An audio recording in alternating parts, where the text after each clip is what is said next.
The reason why I decided to come to Project Veritas is because people need to know what's actually going on with Google. There's this facade about what they're doing, but what they're actually doing, what the employees are actually seeing inside the company is different. But the reason we launched our AI principles is because people were not putting that line in the sand, and they were not saying what is fair and what's equitable. So we're like, well, we are a big company, we're going to say it. People who voted for the current president do not agree with our definition of fairness. They're not an objective piece, they're not an objective source of information. But then there are teams which are called ML fairness. ML fairness, the teams? Fairness, like, yeah. You know, you need to be fair. We're also training our algorithms, like if 2016 happened again, would the outcome be different? They are a highly biased political machine that is bent on never letting somebody like Donald Trump come to power again. 2020 is certainly on top of now my old organization, Trust and Safety, is top of mind. They've been working on it since 2016 to make sure we're ready for 2020. This is a Goliath I'm but of David, trying to say that the emperor has no clothes. He got called in front of Congress multiple times. They can pressure us, but we're not changing. Being a small little ant, I can be crushed, and I'm aware of that. But this is something that is bigger than me. This is something that needs to be said to the American public. Elizabeth Warren is saying that we should break up Google. And like, I love her, but she's very misguided. Like, that will not make it better, it'll make it worse, because now all these smaller companies who don't have the same resources that we do will be charged with preventing the next Trump situation. It's like a small company cannot do. And it's like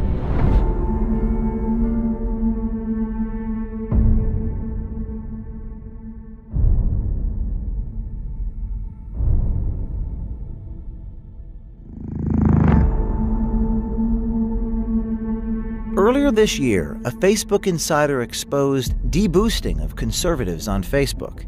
That insider inspired someone at Pinterest to come to Project Veritas with his story. Last week, we released a report from the Pinterest insider Eric Cochran detailing censorship of pro-life and Christian content. The tech companies can't fight us all. Today, we bring you a Google insider, a brave man who came forward and brought us a story that will scare you. I think sunlight is the best disinfectant, and people need to start asking questions. A couple weeks before the Google insider came forward, Project Veritas secretly recorded with Jen Janai, a Google executive. Janai talks about making sure when people search for things through machine learning algorithms, Google's political agenda is always present. We all got screwed over in 2016. Again, it wasn't just us, it was like people got screwed over, the news media got screwed over, like everybody got screwed over. So now we're rapidly being like, what happened there? How do we prevent it from happening again? Right after Donald Trump won the election in 2016, the company did a complete 180 in what they thought was important. Before, they thought self-expression and giving everyone a voice was important. But now they're like, hey, there's a lot of hate, and because of there's a lot of hate, misogyny, and racism, that's the reason why Donald Trump got elected. And so we need to fix that. And we need to start policing our users because we don't like to have an outcome like that. We don't want to have an outcome like that to happen again. Yeah, let's talk a little about that. Tell me more about what you observed at these meetings right after Trump was elected. Who said it? What was said exactly? So the things that changed was that the TJFs, they started talking about the need to combat hate and racism online, and also at YouTube they had the same talks by the CEO Susan, and they talked about combating that and getting rid of unfairness. And so slowly they started introducing the concept of machine learning fairness. Jen Janai is the head of responsible innovation at Google Global Affairs. She determines policy and ethics for machine learning, or artificial intelligence. What we've learned is that AI is increasingly what Google Search is all about. But the reason we launched our AI principles is because people were not putting that line in the sand, and they were not saying what is fair and what's equitable. So we're like, well, we are a big company, we're going to say it. Where my definition of fairness and bias specifically talks about historically marginalised communities, and that's who I care about. Communities who are in power and have traditionally been in power are not who I'm solving fairness for. Our definition of fairness is one of those things that we thought would be like obvious and everybody would agree to, and it wasn't. Like there are the same people who voted for the current president do not agree with our definition of fairness. Fairness is a dog whistle. It does not mean what you think that it means, and you have to apply doublethink in order to understand what they're really saying. And what they're really saying about fairness is that they have to manipulate their search results so that it gives them their political agenda that they want. And so they have to rebias their algorithms so that they can get their agenda across. You know, to unpack everything that she's saying that she wants the algorithm to be fair to a hand-picked representative of that community means that what she's trying to do is she's trying to sell you a product that is not objectionable. What she's trying to do is she's trying to sell a product that's not objective, that doesn't represent the will of its users, but instead represents the will of a group of people making decisions behind the shadows. So what did you find inside Google that was related to this idea of fairness? What I found at Google related to fairness was a machine learning algorithm called ML Fairness. ML standing for machine learning. And fairness meaning whatever it is that they want to define as fair.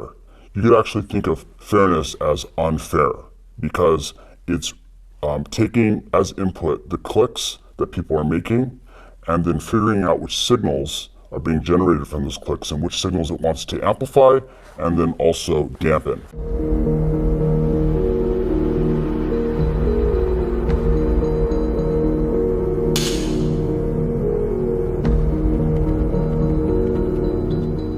So I have Google.com up in front of me, and I'm going to try to put this AI machine learning thing to the test. I'm going to type in the following words: men can.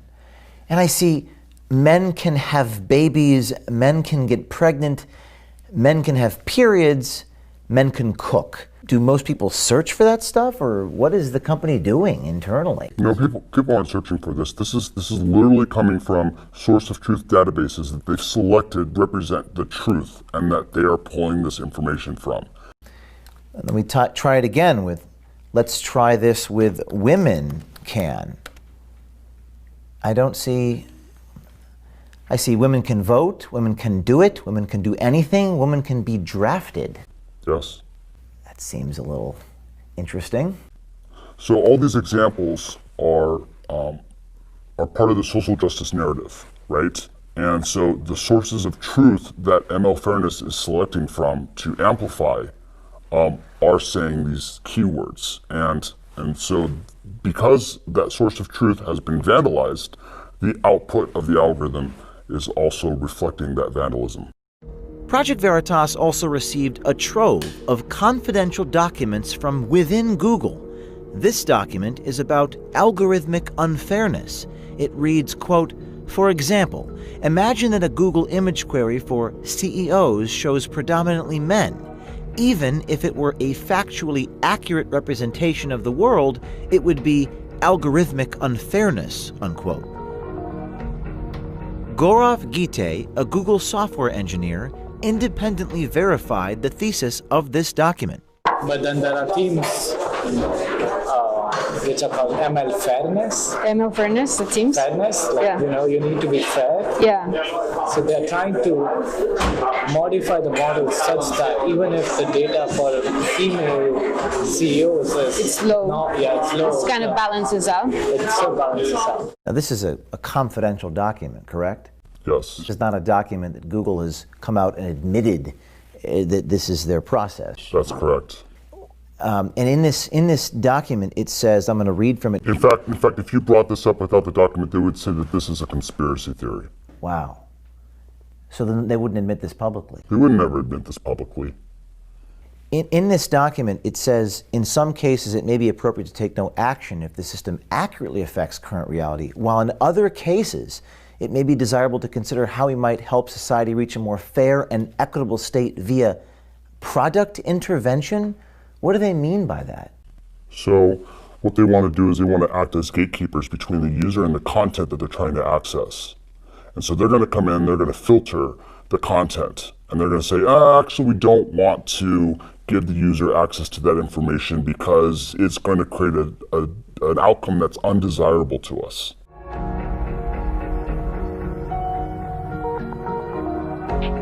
So this was an internal-only Google document which says the goal is to establish, quote, a single point of truth for definition of news across Google products, unquote. What does this mean? When they mean single point of truth, what they mean is alignment with the narrative. And so the narrative is manufactured by establishment players. And what they're looking to do is they're looking to boost authoritative content. Accusations on around the fairness is that we're unfair to conservatives because we are choosing what we define as credible news sources, and those news sources don't necessarily overlap with conservative sources, and so we're getting accusations of fair from one side. Does Google have an editorial agenda? Does the company make news decisions? Is that what I'm seeing in this document? Yes. This is describing what's happening with Google News. Would Google have a problem if people saw this document? Yeah, I think so. Why wouldn't Google want people to see this document? The reason why is because right here in some of these boxes, they're applying editorial, their editorial agenda onto the news sources. And if you were to expand that, you would see that there's machine learning fairness within these algorithmic checks. And they state right here that it's for crawlability and extractability, but in reality, it doesn't fall in line with their agenda. And if it does, it pops to the top, and if it doesn't, then it gets buried. Other internal documents expose Google's hopes for ML fairness. Training data are collected and classified. Algorithms are programmed. Media are filtered, ranked, aggregated, and generated. People, like us, are programmed. Sounds like social engineering, not search querying.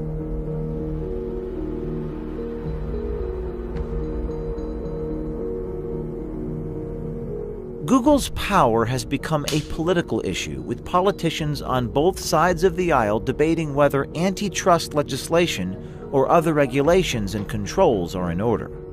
We got called in front of Congress multiple times and we've not shown up because we were like, we just know they're going to just attack us. Like, we're not going to change our response, we're not going to change our mind. There's no point in just sitting there being attacked for something that we know we're not going to change. Like, they can pressure us, but we're not changing. But we also have to be aware of what they're doing and what they're accusing us of. Like I said, like, they could just, like Elizabeth Warren, even I love her, but she's also saying, like, you just have to break up Google and that will solve everything. You have to what?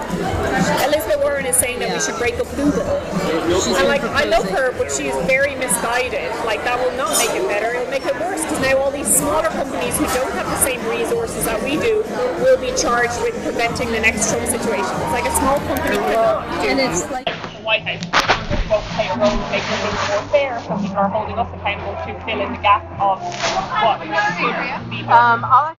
Right now, there's a lot of chatter in Washington, D.C., antitrust discussions and legislation being mentioned about breaking up Google. How do your bosses or the people that you work with inside of Google feel about that? For the most part, they're ignoring it. To them, it's not even happening. They don't see it as a real threat because it's something that's already happened before and passed. She just said what Google's really thinking, and they won't say in public. But she just said, you know, what a lot of us see and know to be true. And you guys just got her, and she just said the truth. They're not an objective piece. They're not an objective source of information.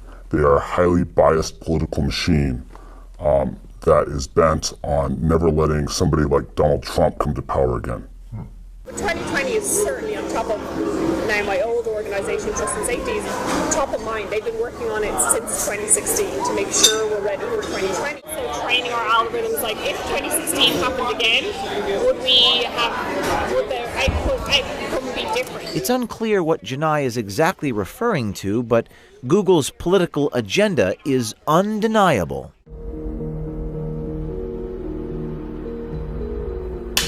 What are some other things I can type here? Hillary Clinton's emails are, it doesn't even give you a result. Google is suggesting that people do not search for this term. Is that correct? That's what they're saying. It's not even worth returning any results. But people do search for this. Absolutely, and you can tell that because you can cross-reference some of their other services that prove that people are. If you want to get an example, go to trends.google.com. Okay, I'll do that right now. Trends.google.com. And shall I? Hillary Clinton's emails, yes.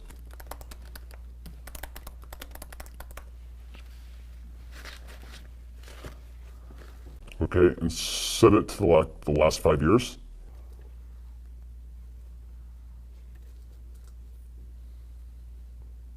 Seems like we had a spike in October of 2016. It says 100.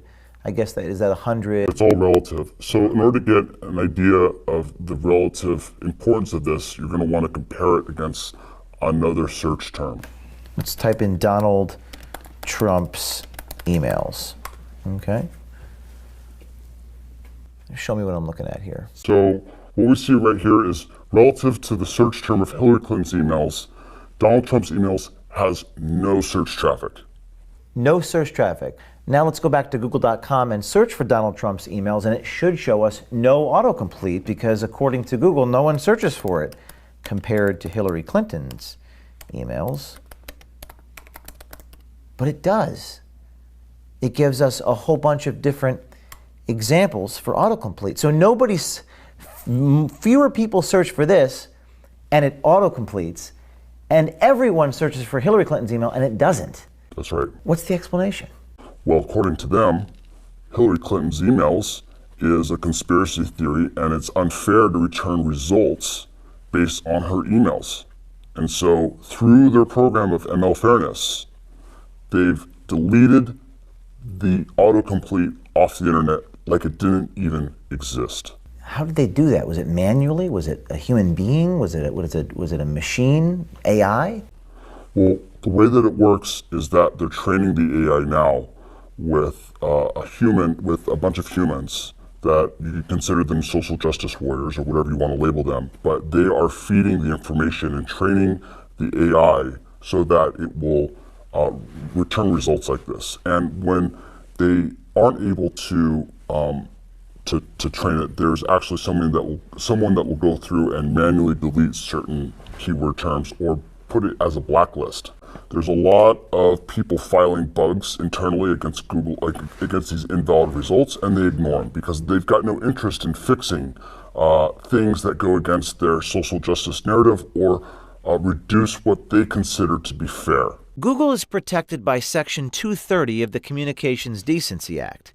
It says, quote, "No provider or user of an interactive computer service shall be treated as the publisher or speaker of any information provided by another information content provider," unquote.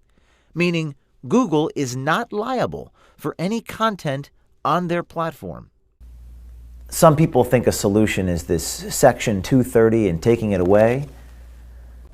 I mean, they violated not only the letter of the law, but the spirit of the law. Section 230 says that in order for them to be a platform, they can't censor the content that they have. And instead, they've decided to act as a publisher, making them responsible for everything that they put on. And they're still masquerading as a platform, even though they're acting as a publisher. It doesn't stop with Google search. Our insider says political biases are censoring voices on YouTube, owned by Google as well. He says the YouTube rollout discussion was at a rather bizarre location. We didn't have it. It was a special occasion that happened in May, and they invited us all to the Masonic Temple to talk about the future of the company for YouTube, and they described that they were going to have more content filtering.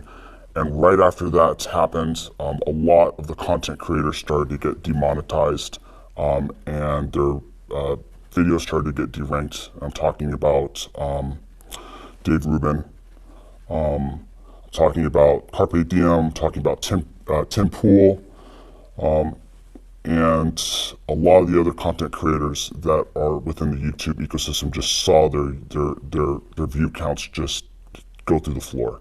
What did YouTube do to make their view counts go down? So Google is targeting what they consider to be right-wing news commentators. So that includes Tim Pool, Dave Rubin, Stephen Crowder, and a host of other right-wing people that they are coming in and they're deciding that they don't want these opinions to have a wide appeal. And so they're coming in and they're putting their thumb down and they're deciding which content the users are allowed to see. The way that Google's able to target people is that they take videos and then they do a transliteration through using artificial intelligence. And they look at the translated text of what those people are saying, and then they assign certain categories to them, like right-winger or news talk, and then they're able to take those and apply their algorithmic rebiasing unfairness algorithms to them so that their content is suppressed across the platform.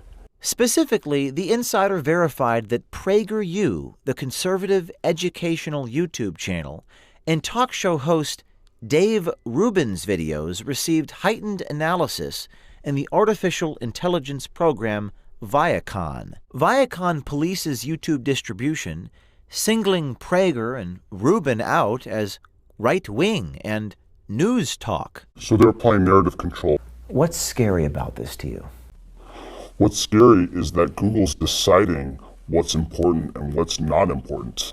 They are going through and they're effectively deleting conversations from the national narrative. It reminds me of a book called 1984, and that should have been a warning. 1984 should not be a user manual on how to run society. And Google's falling directly into that trap, where they're deciding what gets read, what gets consumed, what people are able to click on, what appears. It reminds me a lot of fascism. It's not just about burning books. When videos get pulled off of a platform, that's also a form of censorship. I've been living this for, years. And so, it's like, yeah, that's what it is. And for other people, it's shocking. But for me, it's like, this is why I'm coming forward. Because it is shocking. And people have no idea that it's happening. And they still think that Google is an objective source of information, and it's not. Are you afraid? I am afraid.